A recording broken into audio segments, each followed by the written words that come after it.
धवावत हाँ आना वो मोर मैं हम आ जा गोरी तोला बुलावत हाँ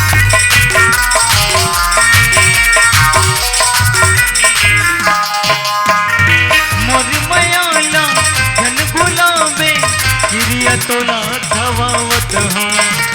आना वो मोर मैं हम आ जा रानी तोला बुलावत हाँ थोड़े बरी छोड़ दे पिया के जहर वो थोड़े बरी छोड़ दे पिया के जहर वो हाँ नया न गोरी रे बता नया न गोरी वो हाँ नया न गोरी रे बता नया न गोरी वो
नया न गोरी रे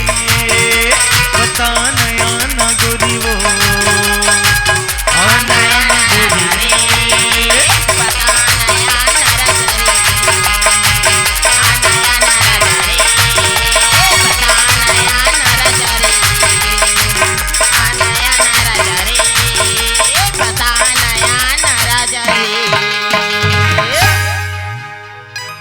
जोहार संगवारी हो। अगर आप मन ला हमार वीडियो पसंद ही सोही तो वीडियो ला लाइक करो और चैनल ला सब्सक्राइब जरूर करो और हाँ बेल आइकन ला जरूर दबाओ ताकि हमार नवा अवैया वीडियो आप मन ला सबले पहले मिले। जय जोहार, जय छत्तीसगढ़।